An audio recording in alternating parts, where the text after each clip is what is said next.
नमस्कार साथियों, DMB coaching classes के इस बृहद प्लेटफॉर्म पर आप सभी का हार्दिक अभिनंदन है। मैं आपका दोस्त, आपका मित्र महेंद्र कुरेड़ा।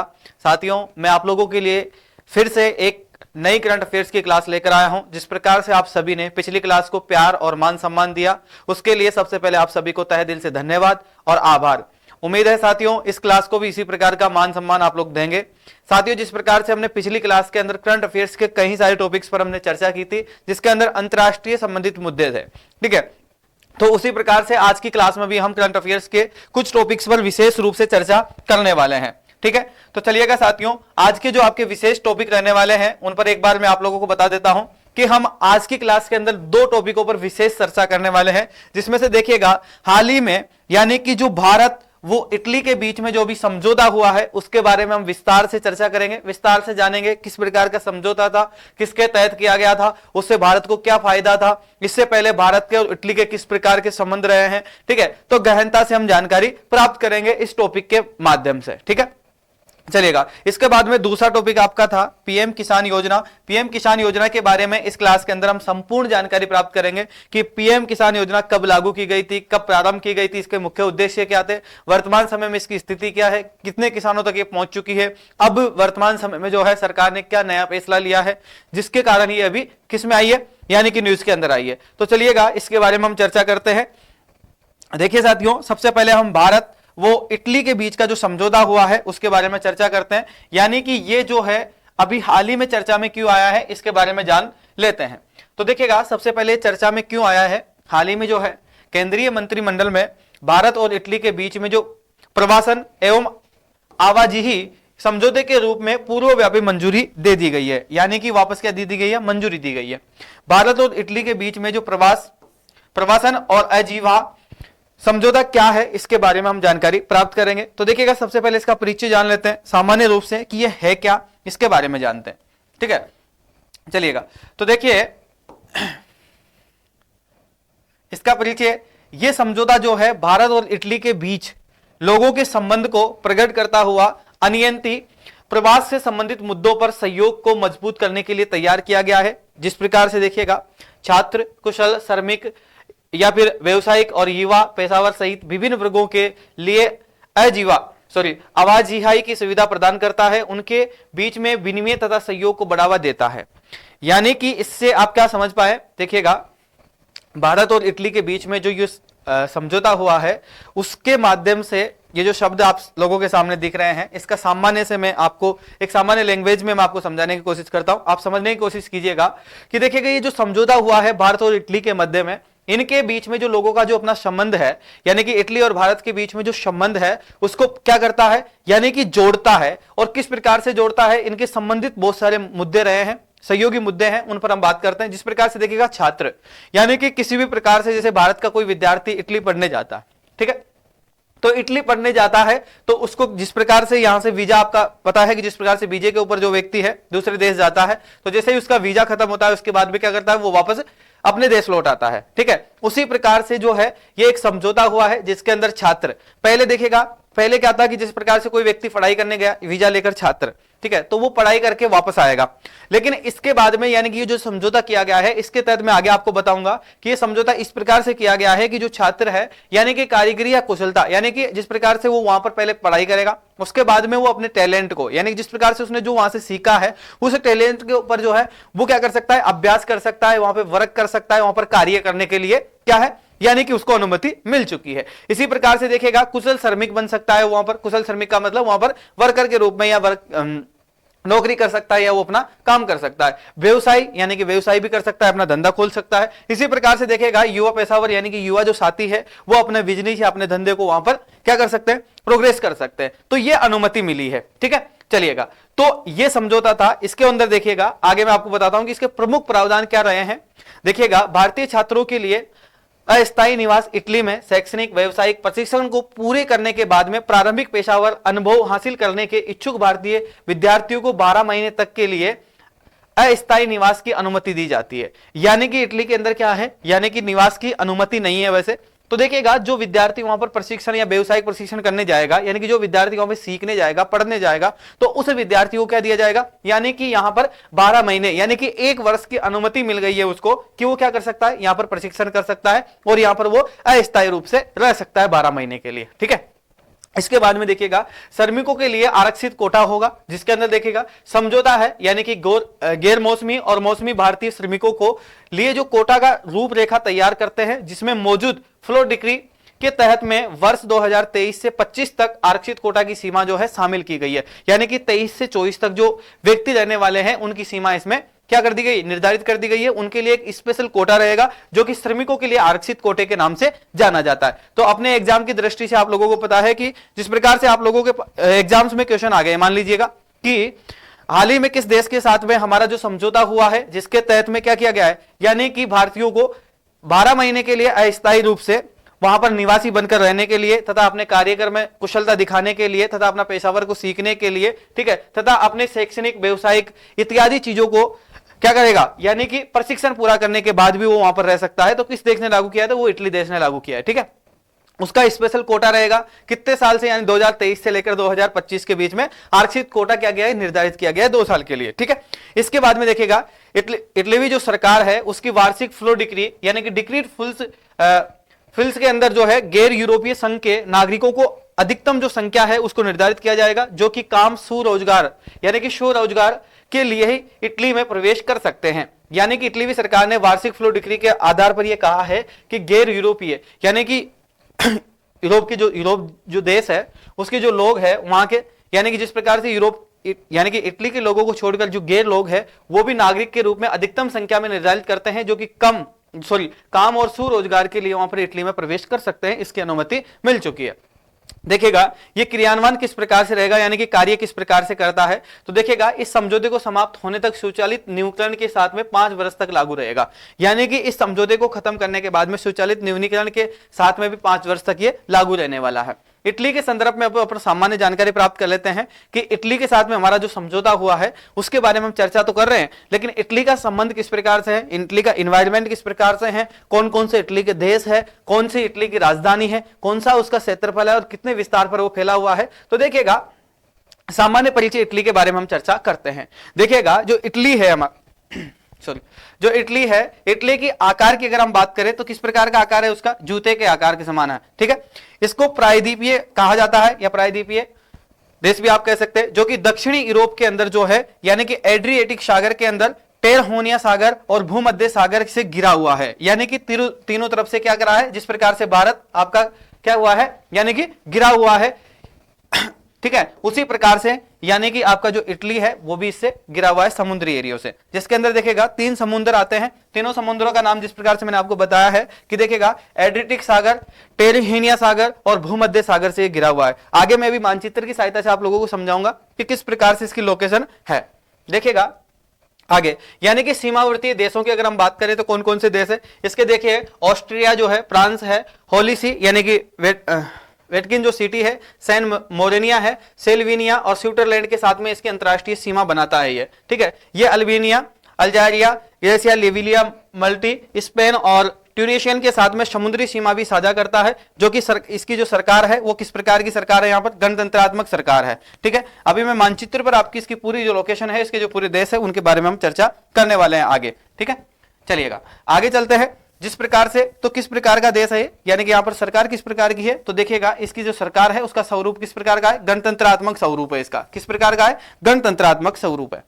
देखिएगा ये आपके में है, यह है आपकी इटली, क्या है, इटली, जिसके साथ में इसकी जो राजधानी है उसकी अगर हम बात करें तो रोम इसकी राजधानी है।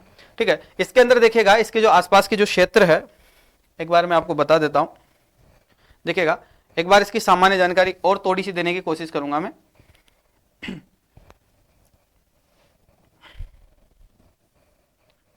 थोड़ा सा मैप को बड़ा कर लेते हैं ताकि आपको आसानी से समझ में आएगा। ठीक है, तो देखिए सबसे पहले हम किसकी बात करते हैं, इटली की बात कर लेते हैं। ये आपकी है इटली। ठीक है, ये देखिएगा जिस प्रकार से मैंने आपको बताया था कि इसकी स्थिति जो है, जिस प्रकार से देखिएगा, इधर जो है टेरिनिया सागर है, समुद्र है, और इधर भूमध्य सागर है, इधर देखिएगा एड्रियाटिक सागर है। ठीक है, तो इन सागरों से घिरी हुई है। और कौन सी, यानी कि देखिएगा एक लोकेशन में आपको बता देता हूं, एग्जैक्ट अगर लोकेशन की अगर हम बात करें तो देखिएगा ये जो क्षेत्र है ये आता है इटली का। ठीक है, ये जो क्षेत्र आपको देखने को मिल रहा है, यानी कि येलो कलर से जिसमें मैंने पेंटिंग की है, ये क्षेत्र है आपके इटली का। ठीक है, तो इसके साथ में भारत का समझौता हुआ है हाल ही में। ठीक है, जिस प्रकार से इनके पड़ोसी देश फ्रांस हो सकता है, जर्मनी है, ठीक है, ऑस्ट्रेलिया है, सॉरी ऑस्ट्रिया है, हंगरी है, ठीक है, स्लोवेनिया है, और इसके बाद में देखिएगा अल्बानिया है इधर, जो कि समुद्री सीमा बनाता है इसके साथ में। ये आपके समुद्र हो गया बीच में, और इसके बाद में जो समुद्री सीमा बनाने वाला है, ठीक है, ये भूमध्य सागर है। तो इस प्रकार से देखिएगा, इस प्रकार की इसकी स्थिति है। ठीक है, चलिएगा अब आगे चलते हैं। भारत और भारत और इटली के बीच में, इटली के बीच में सहयोग के अन्य क्षेत्र कौन कौन से हैं, यानी कि कौन कौन से सहयोग जो क्षेत्र है उनमें इटली और भारत के बीच में जो संबंध रहा है, उनके सहयोगी क्षेत्रों के बारे में जान लीजिएगा। ऐतिहासिक संबंधों की अगर हम बात करते हैं तो देखिएगा इटली जो है पतन शहर ने व्यापारिक केंद्रों के रूप में जो मसाले की जो व्यापार है उसमें महत्वपूर्ण भूमिका निभाता है। 13वीं शताब्दी में जो है वेनेशिया के व्यापारी मार्को ने अपनी पूर्वी यात्राओं के हिस्से के रूप में भारत के दौरा किया था और भारत के अपने अनुभव की जो है एक रिपोर्ट तैयार की थी। ठीक है, जो कि आप इतिहास में पढ़ते हैं, मार्को के बारे में आप इतिहास में पढ़ते हैं। ठीक है, तो आपको जो है यानी कि जानकारी प्राप्त होती है कि जिस प्रकार से देखिएगा मार्को जो है वो कहां का निवासी था, वो यहीं का था, जिसकी पूर्वी यात्रा के हिस्से में इन्होंने वर्णन किया था। राजनीतिक संबंधोों की अगर हम बात करें कि हमारा जो है इटली से राजनीतिक संबंध कैसा रहा है, तो देखिएगा राजनीतिक संबंध की अगर हम बात करते हैं तो भारत और इटली के बीच में राजनीतिक संबंध जो है वर्ष 1947 से स्थापित हुआ है। और 1947 से स्थापित होने के बाद में देखिए मार्च 2023 में, यानी कि 1947 में तो यानी कि ये तो पूर्व का संबंध है हमारा। ठीक है, लेकिन मार्च 2023 में भारत तथा इटली के बीच के संबंध को जो है सामरिक साझेदारी तक बढ़ा दिया गया है, यानी कि आपस में साझेदारी कर ली गई है। इसके बाद में देखिएगा हमारा आर्थिक योगदान की अगर हम बात करें कि इटली के साथ में भारतीय अर्थव्यवस्था को किस प्रकार से फायदा मिलता है, तो इस पर बात कर लेते हैं। वर्ष 2022-23 में दोनों देशों के बीच में 14.25 बिलियन अमेरिकन डॉलर की द्विपक्षीय व्यापार किया गया है। दोनों के बीच में कितना व्यापार हुआ देखिएगा, 14.25 बिलियन, अमेरिकन बिलियन के बारे में बात कर रहा हूं मैं। ठीक है, तो विलियन में क्या किया गया है, यानी कि व्यापार किया है, द्विपक्षीय व्यापार, यानी कि दोनों तरफ से व्यापार हुआ है इतना। ठीक है, चलिएगा इटली यूरोपीय संघ में भारत का शीर्ष में जो है 5 व्यापारिक साझेदारों में से एक माना जाता है। यानी कि अगर हम बात करें यूरोपीय संघ के जो देश है उसमें से इटली की अगर हम बात करते हैं तो इटली जो 5 व्यापारिक साझेदारी जो देश है उनमें से एक है भारत के साथ में। ठीक है, यानी कि 5 देशों में किसको गिना जाता है, इटली को गिना जाता है। इटली का और भारत के संबंध अच्छे माने जाते हैं। ठीक है, चलिएगा इसके बाद में देखिएगा इटली को भारतीय निर्यात के मुख्य वस्तुएं जिस प्रकार से तैयार वस्तु, चमड़ा हो गया, लोहा आयस हो गया, मोटरवाहन हो गए, कपड़ा हो गया, रासायनिक रत्न हो गए एवं आभूषण हो गए, तो ये जो सारी चीजें हैं ये कहां पर, यानी कि यूरोपीय संघ के इटली जो देश है उसके साथ में भारत के व्यापारिक संबंध है, जो कि यहां की भारत की और इटली की अर्थव्यवस्था की दशा सुधारने में तथा विकास करने में योगदान करते हैं। इसके बाद में देखिएगा इटली से आयात की मुख्य वस्तुएं जो है सामान्य रूप पर विशेष परियोजना, यांत्रिक यंत्र, उपकरण, धातुक्रम उत्पादन तथा अभियंत्रिक के संबंध की जो वस्तुएं हैं उनका भी क्या किया जाता है, आयात निर्यात किया जाता है। इसके बाद में देखिएगा सुरक्षा को लेकर एक सवाल और उठता है कि सुरक्षा में किस प्रकार से है, तो देखिएगा भारत और इटली का जो सैन्य सहयोग समूह है वो दोनों देशों के बीच में रक्षा सहयोग को बढ़ावा देने के लिए स्थापित एक मंच के रूप में कार्य करता है। यानी कि दोनों किस प्रकार का एक मंच है और उस पर से क्या करते हैं, सैन्य शक्ति के रूप में कार्य करते हैं। भारत और इटली के जो संबंध है वह अन्य पहलुओं में अगर देखे जाए तो किस प्रकार से है, तो देखिएगा अन्य पहलुओं में अगर हम बात करें तो भारत जो है मध्य पूर्वी यूरोपीय आर्थिक गलियारों के नाम से जाना जाता है, वैश्विक जैव ईंधन के गठबंधन के रूप में जाना जाता है, ब्लू रोमन परियोजनाओं के बारे में जाना जाता है। यानी कि इस प्रकार का संबंध रहा है भारत के जो मध्य पूर्वी जो यूरोपीय आर्थिक गलियारे हैं उनके अंदर योगदान रहा है इनका, वैश्विक जैव ईंधन गठबंधन में इनका योगदान रहा इटली का भारत के साथ में, ब्लू रोमन परियोजना के अंदर भी भारत का और इटली का अच्छा संबंध रहा। चलिएगा, तो ये आपका किस पर हम चर्चा कर रहे थे, यानी कि भारत और इटली के बीच में जो गठबंधन हुआ है उनके बारे में हम कंप्लीट जानकारी प्राप्त कर चुके हैं। ठीक है, एक बार दोबारा से आप लोग देख लीजिएगा थोड़ा सा। तो देखिएगा हम बात कर रहे थे किसके ऊपर, यानी कि भारत और इटली के बीच में जो प्रवासन का और अविजीवा का जो समझौता हुआ है, यानी कि जो मंजूरी मिली है, उस पर हम बात कर रहे थे। सीधी सीधी बात करें तो इटली के अंदर जो है अब भारतीय जो लोग हैं या भारतीय जो व्यक्ति है वो अपना एजुकेशन जिस प्रकार से वहां पर लेने जाते हैं, तो शिक्षा लेने के बाद में अपने किसी भी प्रकार का हुनर या कार्य को बढ़ावा दे सकते हैं। वहां पर 1 वर्ष के लिए 12 महीने के लिए वहां पर रहने के लिए अनुमति प्रदान की गई है। सीधा सीधा संबंध है। इसी प्रकार से देखिएगा भारत का और इटली का जो समझौता ये जो समझौता हुआ है, इससे पहले भी जो है भारत और इटली के अच्छे रिलेशन रहे हैं, ठीक है। तो जिस प्रकार से आप सभी को देखने को मिल रहा है कि इटली की स्थिति जिस प्रकार से यहां पर है, यानी कि तीनों तरफ से किससे गिरी हुई है, समुद्रों से गिरी हुई है। भारत और इटली का जो सैन्य समूह की अगर हम बात करें तो वो संबंध भी बहुत अच्छा रहा है। इसके साथ में देखिएगा इटली और भारत के निर्यात की जो मुख्य वस्तुएं हैं, जिस प्रकार से चमड़ा है, लोहा है, मोटर वाहन है, कपड़े हैं, रासायनिक रत्न और आभूषण इत्यादि का भी अच्छा आयात निर्यात किया जाता है। इटली जो है यूरोपीय संघ के 5 जो देश है उनमें से भारत के साथ में 5 शीर्षक देशों के या व्यापारिक साझेदारी के अंदर एक देश माना जाता है, ठीक है। इसकी सुरक्षा की अगर हम बात करें तो दोनों एक, यानी कि भारत और इटली का जो सैन्य सहयोग है वो इस प्रकार का है कि दोनों देशों के बीच में रक्षा के सहयोग को बढ़ावे के लेकर एक स्थापित मंच के रूप में कार्य करते हैं, ठीक है। तो इस प्रकार से यानी कि इटली का भारत के साथ में अच्छा संबंध रहा है। चलिएगा अब हमारा दूसरा टॉपिक जो है उसके बारे में हम चर्चा करते हैं। उससे पहले देखिएगा, सबसे पहले मैं आप लोगों को एक जिम्मेदारी दे देता हूं। जो विद्यार्थी हमारे साथ नए जुड़े हैं उन सभी से मैं विशेष अपील करता हूं, निवेदन करता हूं कि सबसे पहले तो आप लोग चैनल को सब्सक्राइब कीजिए और आपके अन्य साथियों तक इसको शेयर कीजिए। साथियों, जिस प्रकार से मैं आपसे प्रॉमिस कर रहा हूं कि मैं प्रत्येक दिन आपके लिए लाइव क्लास लेकर आऊंगा, तो उस मिशन को आप जल्दी जो है प्रारंभ करने के लिए आपको एक काम करना पड़ेगा। सबसे पहले 1000 यानी कि 1000 जो सदस्य हैं, अपने परिवार के 1000 सदस्य बन जाए। डीएमवी कोचिंग क्लासेस के प्लेटफॉर्म पर जो है 1000 सदस्य बनते ही मैं आप लोगों को प्रत्येक दिन लाइव क्लास दूंगा। वो भी आपका जिस प्रकार से आप टाइम डिसाइड होगा 6 से 7 बजे के बीच में देंगे या 5 से 6 बजे के बीच में देंगे, वो टाइम हम डिसाइड कर लेंगे। उसके बाद में आपको रेगुलर जो है कंटिन्यू मैं आपको पर डे करंट अफेयर्स की क्लास दूंगा और इससे भी बेहतरीन क्लास दूंगा, ठीक है। जिस प्रकार से अभी हम कुछ मुद्दों पर बात करते हैं, उसके बावजूद जो है आगे हम जो है क्वेश्चंस भी हल करेंगे साथ के साथ, किस प्रकार के क्वेश्चन बनते हैं, ठीक है। तो और विशेष तौर पर जो एग्जाम्स आपके होने वाले हैं उन एग्जाम्स को लेकर भी हम विशेष रूप से करंट अफेयर्स में आप लोगों के लिए अलग से तैयार करूंगा। अन्य सब्जेक्ट की क्लास भी आप लोगों की बहुत जल्दी प्रारंभ करवा दूंगा। बस आप लोगों से विनती है, निवेदन है, आग्रह है कि आप लोग बस इस प्लेटफॉर्म को अन्य विद्यार्थियों तक जरूर पहुंचा दे, ठीक है। चलिएगा, तो हम अब अगले टॉपिक पर बात कर लेते हैं। विकसित भारत संकल्प यात्रा, क्या नाम दिया गया है इसका, देखिएगा एक बार, विकसित भारत संकल्प यात्रा और पीएम किसान योजना। इसके देखिएगा अन्य नाम आप एक बार देख लीजिएगा। विकसित भारत संकल्प यात्रा, याद रखना कभी एग्जाम में पूछ लिया जाए कि विकसित भारत संकल्प योजना किसका नाम है, तो देखिएगा आपको प्रधानमंत्री किसान सम्मान निधि योजना, इसके बारे में प्रत्यक्ष लाभ और अंतरण के बारे में, डीबीटी योजना क्या है, इनके बारे में हम अभी चर्चा करने वाले हैं। वैसे देखिएगा इसमें शब्दों का फेर है, बाकी अर्थ सभी का एक ही है, काम एक ही है, लेकिन शब्दों का फेर है।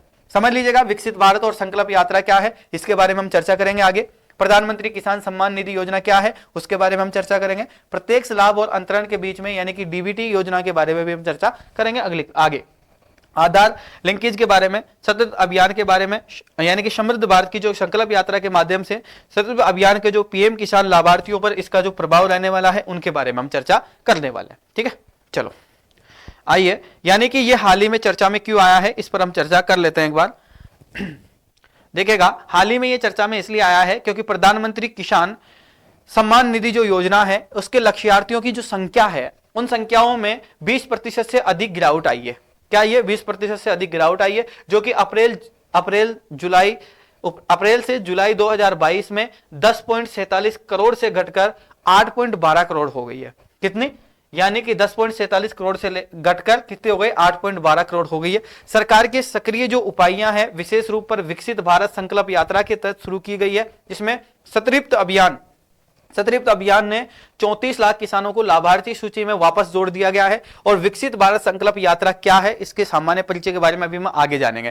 पहले एक बार इसको सामान्य रूप से आप समझने की कोशिश कीजिए। प्रधानमंत्री किसान सम्मान निधि योजना जो है वो किस प्रकार की योजना है, तो देखिएगा इस योजना का एक उद्देश्य रखा गया है कि जो किसान है उनको बेनिफिट मिले, ठीक है। तो किसानों का बेनिफिट मिल रहा था, उससे पहले एक आंकड़ा जो है आप लोगों के सामने रखा गया है जिस प्रकार से कि हाल ही में सरकार ने एक आंकड़ा जारी किया है जिसके अंदर बताया गया है कि 20% कितना, 20% से अधिक जो लाभार्थी थे उनमें गिरावट आई है। गिरावट किस समय से आ रही है ये देख लीजिएगा। अप्रैल जुलाई 2022 की जो रिपोर्ट थी उसके अंदर बताया गया है कि 10.47 करोड़ थे।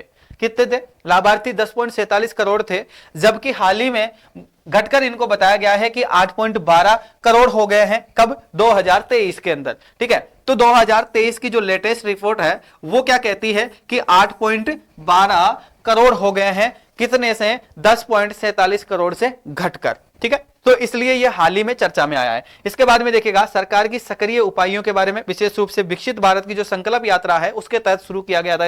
इसको सतृप्त अभियान के नाम से भी जाना जाता है। किसके नाम से जाना जाता है? सतृप्त अभियान के नाम से जाना जाता है, जो कि 34 लाख किसानों को लाभार्थी सूची में जो है वापस जोड़ दिए गए हैं। किसके द्वारा जोड़ा गया है? तो प्रधानमंत्री किसान सम्मान निधि जो थी इसके अंदर जोड़ा गया है। और किसके द्वारा जोड़ा गया है? विकसित भारत संकल्प यात्रा के तहत जोड़ा गया है। ठीक है, अब जान लेते हैं यानी कि यह योजना है क्या। तो देखिएगा विकसित भारत संकल्प यात्रा क्या है इसके बारे में आपको एक सामान्य जानकारी दे देता हूं। देखिएगा इसके परिचय के बारे में अगर हम देखते हैं तो सरकार की योजनाओं को सत्रित रूप से प्राप्त करने के लिए या फिर इनका विस्तार गतिविधियों को आगे बढ़ाने के लिए या इनके माध्यम से जागरूकता बढ़ाने के लिए एक राष्ट्रव्यापी अभियान शुरू किया गया है। इसके अंतर्गत पूरे देश में भारत के सभी ग्राम पंचायतियों में, नगर पंचायतों में और शहरी स्थानीय निकायों के अंदर इसको शामिल किया गया है। यह अभियान भारत सरकार के विभिन्न मंत्रालयों, विभाग, राज्य सरकार, केंद्र सरकार के संगठनों और संस्थाओं को सक्रिय भागीदारी के साथ में संपूर्ण सरकार के दृष्टिकोण अपनाकर चलाया जा रहा है।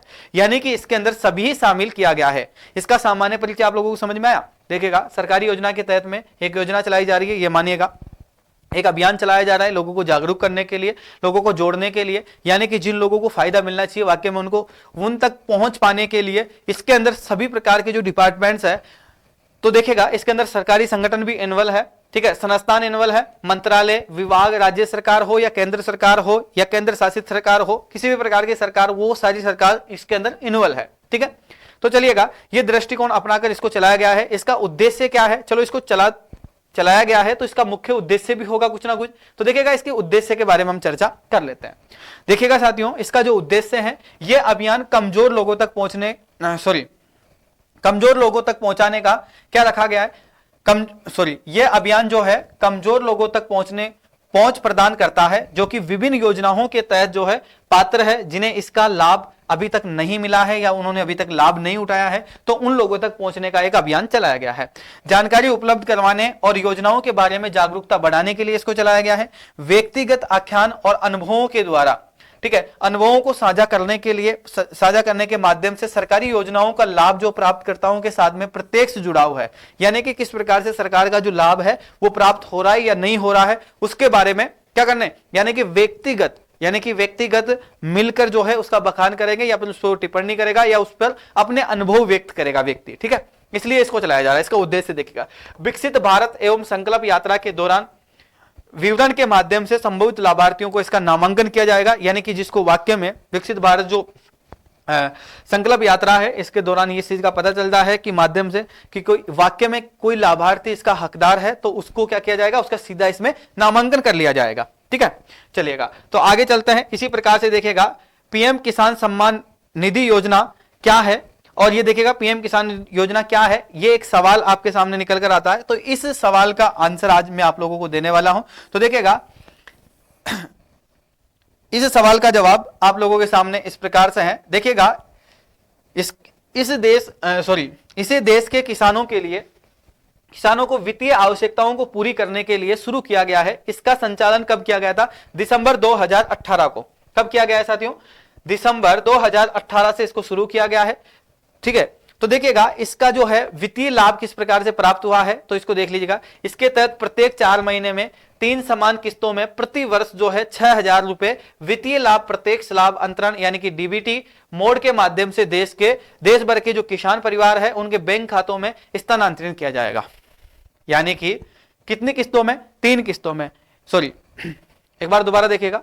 इसके तहत जो है प्रत्येक 4 महीने की अगर हम बात करें तो प्रत्येक 4 महीने के अनुसार अगर हम बात करें तो 12 महीने में यानी कि कितनी बार? 3 बार। तो 12 महीने में 3 बार जो है सरकार के द्वारा 4-4 महीने के हिसाब से क्या दिया जाएगा, यानी कि 6,000 की अगर हम बात करें तो 6,000 को हम 3 टुकड़ों में बांटते हैं तो कितने, यानी कि 2,000 रुपए 4 महीने में किसान को दिए जाएंगे, एक किसान परिवार को दिए जाएंगे। ठीक है, तो प्रत्यक्ष लाभ अंतरण जो है डीबीटी मोड के माध्यम से दिया गया है, यानी कि किसान के सीधे जो है खाते में इसको ट्रांसफर किया जाएगा। ठीक है, तो इसका जो लाभ है वो किन लोगों तक पहुंचा है, वाक्य में किसानों तक पहुंचा है कि नहीं पहुंचा है? अभी भी काफी सारे किसान हैं जो वंचित है इस चीज से और वाक्य में भी इसके हकदार है, उनको सरकारी योजनाओं का कोई भी लाभ नहीं मिला। तो उन किसानों तक पहुंचने के लिए संकल्प यात्रा प्रारंभ की गई है। ठीक है, यह केंद्र सरकार का विचार है। आगे चलते हैं, देखिएगा इस योजना का दायरा भी रखा गया है कि इस योजना को कब तक और किस प्रकार से, इसकी सीमाएं क्या होनी चाहिए, कि वाकई में उस किसान को इसकी जरूरत है या नहीं है। तो उन किसानों को भी देखा गया है इसमें। देखिएगा योजना का दायरा इस प्रकार से है, यानी कि शर्त आप कह सकते हैं, जिस प्रकार से आपकी वैकेंसी होती है उसके अंदर आपकी क्वालिफिकेशन मांगी जाती है कि किस प्रकार का, यानी कि विद्यार्थी किस विभाग से है, तो उसी प्रकार से। तो देखिएगा ये योजना जो है प्रारंभ में 2 हेक्टेयर भूमि वाले तथा छोटे जो सीमांत किसान है, यानी कि जो छोटे किसान है उनके लिए थी, किंतु सभी भूमि धारक किसानों को लाभ प्रदान करने हेतु इस योजना का दायरा बढ़ा दिया गया है। हाल ही में इसका क्या किया गया है, दायरा बढ़ाया गया है, यानी कि किसान परिवार को, सभी किसान परिवारों को दिया जाएगा। पहले शुरुआत में 2 हेक्टेयर से जो कम भूमि है, ठीक है, उनको, या फिर जो छोटे किसान है, सीमांत यानी कि जो छोटे किसान है या गरीब फैमिली से बिलोंग करते हैं, जो गरीब किसान है, उन लोगों को देने की बात की थी सरकार ने। लेकिन हाल ही में जो है सरकार ने किसानों का जो किसानों के लिए, सभी भूमि जो किसान है उनको लाभ प्रदान करने के लिए और उनको जो है इस योजना का दायरा बढ़ा दिया है सरकार ने। वित्तीय पोषण तथा क्रियान्वयन किस प्रकार से है ये योजना, इसके बारे में जान लीजिएगा एक बार। तो देखिएगा ये भारत सरकार से 100% वित्तीय पोषण प्राप्त करने वाली एक केंद्रीय क्षेत्र की योजना है। किस प्रकार की योजना है? केंद्रीय योजना है और केंद्र सरकार के द्वारा ही ये संचालित की जाती है। इसका क्रियान्वयन कृषि एवं किसान के कल्याण मंत्रालय द्वारा किया गया है। इसका क्रियान्वयन यानी कि ये कार्य या फिर ये जो पैसा है वो कहां से आ रहा है? कृषि एवं किसान कल्याण मंत्रालय द्वारा इसको शुरू किया गया है। याद रखना किसके द्वारा शुरू किया गया है? कृषि एवं किसान कल्याण मंत्रालय द्वारा किया गया है। कई बार एग्जाम्स में ऐसे सवाल आते हैं तो उनका आंसर देने के लिए आपको देखिएगा साथियों, कई सारे लोग ये सोच रहे हैं और कई सारे विद्यार्थी ये भी सोचते होंगे कि सर इतनी बड़ी डिटेल से क्यों पढ़ा रहे हैं ये इनको। चाहते तो अन्य कोचिंग संस्थान की तरह मैं भी इनको शॉर्ट पढ़ा सकता हूं, यानी कि 4 ऑप्शन एक लाइन ऊपर लिख देता हूं कि किसके द्वारा शुरुआत की गई है, उसमें मैं मंत्रालय लिख देता हूं, उसमें ऑप्शन दे देता हूं, उसके बाद मैं टिक लगा के चला जाता हूं। तो देखिएगा साथियों, इससे क्या होता है, मैं इस प्रकार से भी आपको दे सकता हूं। अगर आपकी यही इच्छा है तो मैं जो क्वेश्चन आंसर है उनको सोल्व करवा के भी आपको करंट अफेयर्स तैयार करवा सकता हूं। लेकिन मेरा मानना यह है कि अगर आप किसी भी योजना को पढ़ रहे हैं या करंट अफेयर्स के किसी भी टॉपिक को अगर आप पढ़ रहे हैं तो शायद उसको इस तरीके से पढ़ा जाए कि कभी भी उस योजना में से किसी भी प्रकार का अगर सवाल आता है तो उसको आप हल कर सको। ठीक है, जिस प्रकार से देखिए मैंने यहां पर आपको बताया है कि देखिएगा इसका जो है क्रियान्वयन यानी कि इसका जो प्रारंभ किया गया है वो किसके द्वारा किया गया है। तो देखिएगा इसका जो प्रारंभ किया गया है वो कृषि एवं किसान कल्याण मंत्रालय द्वारा किया गया है। मैं एक क्वेश्चन दे देता कि देखिएगा जो पीएम किसान निधि योजना है उसके तहत यानी कि उसका संचालन किसने किया है, तो देखिएगा कृषि एवं किसान कल्याण मंत्रालय। इसमें मैं 4 ऑप्शन दे सकता था, उसको मैं सोल्व करवा सकता था। लेकिन क्या ये सारी चीजें आपको पता चलती? अगर आप देखिएगा किसी भी चीज को अगर आप पढ़ते हो तो उसको अच्छे से पढ़ा जाए, थोड़ा सा ठीक पढ़ा जाए, यानी कि करंट अफेयर्स में आप इस प्रकार से नहीं है कि आप बहुत जल्दी इन चीजों को याद रख सकते हो। लंबे समय तक आपको ये याद नहीं रहेगी अगर आप इनको अच्छे से नहीं पढ़ोगे। यानी कि अगर आपको सारी डिटेल अगर इसकी पता नहीं होगी, यानी कि जिस प्रकार से मैं कहना चाहता हूं कि 2 लाइन में एक बात होती है कि 2 लाइन में किसी व्यक्ति को समझा दिया जाता है शॉर्ट तरीके से कि यह है, ठीक है। लेकिन एक स्टोरी होती है, कहानी के माध्यम से अगर आप किसी व्यक्ति को समझाते हो तो वो कहानी जो है उस व्यक्ति को याद रहती है, लेकिन जो आप 2 लाइन में जो शब्द या उसको जो आप चीज समझाना चाह रहे हो वो नहीं समझ पाएगा। तो उसी चीज को मैं मद्देनजर रखते हुए ये चीज जानना चाह रहा हूं और ये चीज जानते हुए मैंने इसका प्रारंभ किया है कि क्वेश्चन आंसर सोल्व ना करवा के मैं आपको इनकी संपूर्ण जानकारी दूं।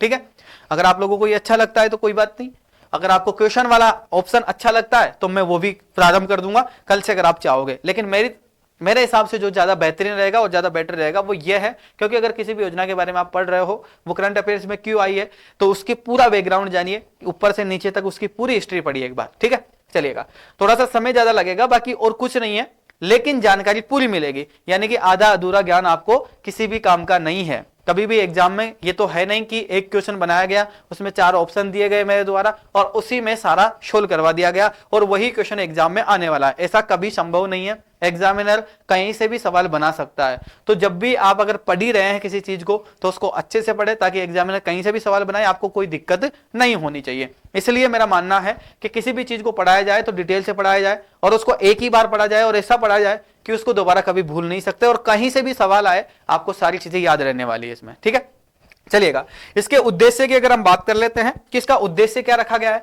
तो प्रत्येक फसल चक्र के अंत में प्रत्येक कृषि आय का अनुरूप उचित फसल स्वस्थ तथा उचित पैदावार सुनिश्चित करने के लिए विभिन्न आदानों को खरीद में छूट व छोटे और जो सीमांत किसान है उनको वित्तीय आवश्यकताओं को पूरी करने के लिए किया गया है।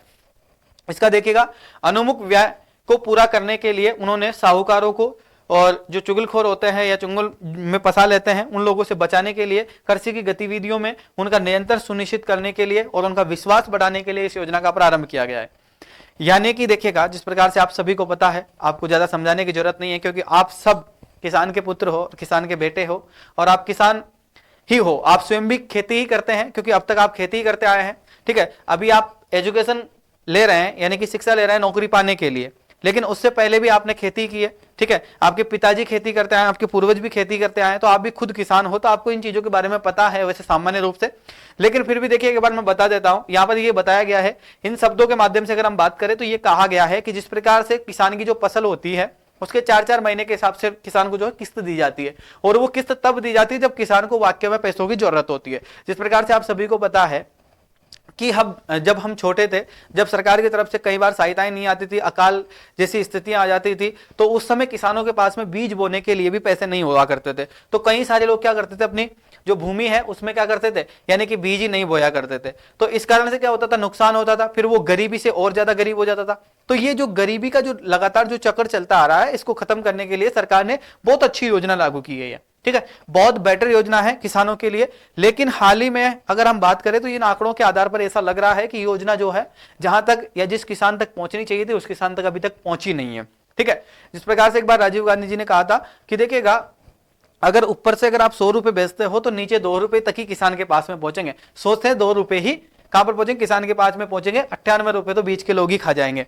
तो उस चीज को खत्म करने के लिए जो वर्तमान समय में केंद्र सरकार है, केंद्र सरकार ने यह फैसला बहुत अच्छा लिया कि सीधा किसान के खाते में ट्रांसफर करो, और किसान की पूरी चीज की उनको जानकारी है कि किस प्रकार से किसान की स्थिति है, किस प्रकार से किसान के पास कितनी भूमि है, तो वो सारी जानकारी होने के साथ में उनको सीधा उनके खाते में ट्रांसफर किए जाते हैं। ठीक है, तो आप लोगों में से अगर कई सारे छोटे किसान वर्ग से बिलोंग करने वाले कई सारे विद्यार्थी हैं, तो वो अगर आपके जो फैमिली मेंबर है या फिर आप जो है इस चीज से अगर इस योजना से अगर वंचित है, तो ये जो योजना प्रारंभ की गई है दोबारा, ठीक है, तो इस योजना के तहत में आप उसमें अपना क्या कराएं, नामांकन करवाएं और इसका लाभ उठाएं। ठीक है, चलिएगा इस प्रकार से आगे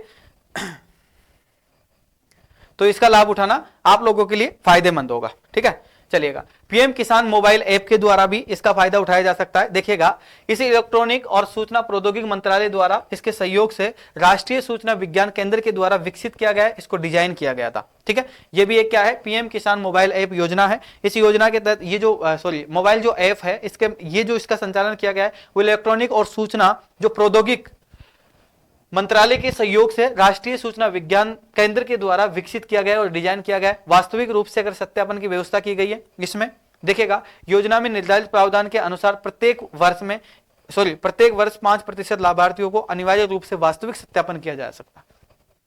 ठीक है, अनिवार्य रूप से 5% लाभार्थियों को अनिवार्य रूप से इसका सत्यापन किया जाएगा। चलिएगा आगे चलते हैं। स्मार्टफोन और इंटरनेट कनेक्टिविटी की सहायता से प्रौद्योगिक पहुंच में असमानताएं तथा किसानों की पीएम किसान नामांकन तथा अनुपालना के लिए आवश्यक ऑनलाइन प्रक्रिया से जुड़ने की क्षमता में बाधा बनता है इंटरनेट। ठीक है, उसके लिए देखेगा आगे की जिस प्रकार से सरकार की राह रही है, यानी कि मानना है सरकार का कि देखेगा इसमें कई सारे लोग जो वंचित रह गए हैं उसका कारण बताया गया है कि इस प्रकार से देखेगा उनको एप्लीकेशन भी मिला है, ऐप भी मिला है, इंटरनेट भी मिला है, स्मार्टफोन भी है, लेकिन फिर भी किसान जो है उससे जुड़ नहीं पाए। और वाकई में सत्य बात है कि जो पढ़ा लिखा किसान है वो तो फिर भी इनके बारे में जानता है, लेकिन जिस प्रकार से मान लीजिए आपके पिताजी है वो अनपढ़ है, वो नहीं जानते हैं, तो ये आपकी जिम्मेदारी बनती है कि आप उनको इसके बारे में जानकारी दे या फिर आप ये काम करवाएं। ठीक है, तो ये कहीं ना कहीं हर भारत के जो जिस प्रकार से सरकार के द्वारा कोई भी योजना लागू की जाती है तो ये इसका जो फायदा है या फिर इसकी जो जिम्मेदारी बनती है लोगों तक पहुंचाने की, या फिर यानी कि सरकार किसके लिए काम करती है, सरकार अपने लिए ही तो काम करती है ना, तो अपनी भी एक जिम्मेदारी बनती है कि जो सरकार की जो अच्छी योजनाएं हैं, सरकार के द्वारा हर योजना अच्छी होती है, तो योजनाएं जो लागू की जाती है उनको अपन क्या करें, अपने घर तक पहुंचाएं। ठीक है, अपने जानकारों तक पहुंचाएं। तो इसी प्रकार से आप लोगों का कर्तव्य बनता है ये। ठीक है, ये एक जिम्मेदार नागरिक होने के नाते। तो अगर कोई भी आपके आसपास का कोई भी पड़ोसी किसान है, वो अगर वो इस चीज से वंचित है, उसको अगर नहीं मिल रहे हैं, तो उसको आप इस चीज के बारे में बताएं कि आप इस प्रकार से ई मित्र पर जाइए और ई मित्र पर जाकर आपका नामांकन करवा लीजिए। नहीं तो वर्तमान समय में जो संकल्प यात्रा जो वाहन प्रारंभ किया गया है, उसके तहत में जो लोग नहीं जुड़े हैं उनको जोड़ने की सरकार की तरफ से पूरा क्रियान्वयन कार्य प्रारंभ किया गया है। ठीक है, तो इसके तहत भी जोड़ सकते हो। तो पीएम किसान योजना में आपके आसपास के जो भी लोग वंचित हैं उनका नामांकन कराने की आपकी भी जिम्मेदारी बनती है, तो आप उन लोगों तक जरूर इस बात को पहुंचा दीजिएगा। चलिएगा, तो आगे की जो सरकार की राह है वो किस प्रकार से रही है। सरकार ने कहा है कि देखिएगा, सरलता और दक्षता के लिए जो अनिवार्य भूमि बीज रोपण प्रावधान के आधार पर लिंकेज आवश्यकताओं की व्यापक समीक्षा की जानी चाहिए कि किस प्रकार की सरलता से, किस प्रकार से बीज जो है या भूमि में बीजारोपण जो किया जाता है वो किस प्रकार से किया जाना चाहिए, किस क्षेत्र में कौन सा बीज की ज्यादा डिमांड रहती है, किसान परेशान क्यों हो रहा है। यानी कि किसान के पास कई बार तो ऐसा होता है कि मौसम निकल जाने के बावजूद भी कई सारे अच्छे किस्म के जो बीज होते हैं वो उनके पास पहुंच ही नहीं पाते, तो फिर वो क्या करते हैं, अपने घरेलू बीज का उपयोग करते हैं जिससे पैदावार कम होती है। फिर वही है कि किसान गरीब से गरीब होता हुआ जाता है। ठीक है, और व्यापारी क्या करता है, अमीर, यानी कि पहले गरीब होता है फिर वो अमीर से अमीर होता हुआ चला जाता है। तो इसका कारण यही है। इसके बाद में देखिएगा, निर्बाध अनुपालना हेतु उपभोक्ताकर्ताओं को अनुकूल प्लेटफॉर्म बनाने के लिए प्रौद्योगिकी का प्रयोग करने की आवश्यकता है। कमजोर किसानों तक पहुंचने के लिए समुदाय स्तर पर सहभागिता कार्यक्रम का आयोजन किया जाना चाहिए। पीएम किसान के लाभों से अनजान व्यक्ति जो पात्र किसान है उनकी पहचान करें, उनको समर्थन करने के लिए स्थानीय अधिकारी, जिस प्रकार से कलेक्टर हो गया, आपके तहसीलदार हो गया, पटवारी हो गया, गिरदावर हो गए, तो ये जो लोग, ये जो व्यक्ति है, इनको आप ये बताएं। कृषि सेवाओं के अंदर जैसे ग्राम सेवक हो गया, ठीक है, और गैर सरकारी संगठनों के साथ में सहयोग करने की आवश्यकता है। और ये सब संपूर्ण जिम्मेदारी जो है सभी लोगों की बनती है, यानी कि भारत के प्रत्येक नागरिक की जिम्मेदारी बनती है कि सरकार के द्वारा संचालित की गई योजना का पूरा लाभ प्रत्येक व्यक्ति तक पहुंचे और पूर्णतः ईमानदारी के साथ पहुंचे। तो इनकी उन व्यक्तियों तक इस योजना को पहुंचाने का कार्य आप लोगों का है। जिस प्रकार से मेरा काम था मैंने आप लोगों को बता दिया। अब आप लोग की इच्छा है कि आप किसी को बताएं या ना बताएं, कोई वंचित है या नहीं है, वो आपके ऊपर जिम्मेदारी, आपकी जिम्मेदारी है। यानी कि मैंने मेरी जिम्मेदारी की है कि सरकार ने जिस प्रकार से एक योजना बताई, यानी कि मैं करंट अफेयर्स पढ़ाता हूं, जिस प्रकार से न्यूज़पेपर आप पढ़ते हैं, तो न्यूज़पेपर ना पढ़ के आप करंट अफेयर्स यानी कि आप पढ़ाई कर रहे हैं, तो मेरी जिम्मेदारी बनती है कि मैं आपको करंट अफेयर्स की उन सारी योजनाओं में जो सरकार के द्वारा संचालित की जा रही है उन सारी योजनाओं के बारे में आपको अच्छे से बताऊं। आपकी जिम्मेदारी बनती है कि जो व्यक्ति इससे वंचित है या फिर जो व्यक्ति इसके बारे में नहीं जानता है तो उस तक मेरे को पहुंचाने का आप प्रयास करें। तो आपकी जिम्मेदारी भी खत्म और मेरी जिम्मेदारी भी खत्म, और सरकार को जो है ये काम या ये योजना जो है आसानी से लागू की जाएगी। अगर ये सारी योजनाएं अगर आसानी से लागू की जाती है और पूर्णतः ईमानदारी के साथ लागू होती है तो हमारा देश आने वाले समय में, यानी कि आने वाली जो हमारी पीढ़ी है वो हमसे कहीं गुना आगे तरक्की कर पाएगी। ठीक है, तो इसकी जिम्मेदारी हम सबके कंधों पर है, हम देश के युवा है, तो अपनी जिम्मेदारी इस चीज को समझिए साथियों, और सरकार की सारी जो योजनाएं हैं उनका आप भी लाभ उठाइए और अपने आसपास के जो पड़ोसी है उनको भी लाभ उठवाइए। ठीक है, चलिएगा, तो आज की क्लास हम यहीं पर समाप्त करते हैं, फिर अगली क्लास को आप लोगों से मिलूंगा। तब तक के लिए मैं आपसे एक विशेष तौर पर आप लोगों से एक निवेदन करता हूं कि आप लोगों की जिम्मेदारी पूर्णतः जिस प्रकार से मैंने मेरी जिम्मेदारी पूरी की है उसी प्रकार से आप भी अपनी जिम्मेदारी पूरी कीजिए और 1000 यानी कि 1000 लोगों तक जल्दी से जल्दी पहुंचा दीजिए। जिस दिन 1000 सब्सक्राइब अपने चैनल पर हो जाएंगे उस दिन से मैं लाइव क्लास सुबह आपकी क्लास प्रारंभ कर दूंगा। ठीक है, अन्य सब्जेक्ट की क्लास बहुत जल्दी प्रारंभ कर देंगे। तो मैं आप सभी से अपील करता हूं कि विशेष तौर पर जो विद्यार्थी आपके साथ जुड़े हुए हैं उन तक आप जरूर शेयर करें। ठीक है, तो चलिए फिर मैं अगली क्लास में मिलूंगा, तब तक के लिए आप सभी से मैं अनुमति लूंगा। सबसे पहले देखिएगा, क्लास के जो आज के कोड रहने वाले हैं वो आपके 02 है। जो भी विद्यार्थी अंतिम समय तक यानी कि अभी तक मेरे साथ जुड़ा हुआ है उस विद्यार्थी से निवेदन है कि आज की क्लास का कोड है 02। ठीक है, और 02 जो कोड है वो कमेंट करके आप कमेंट सेशन में बताइए।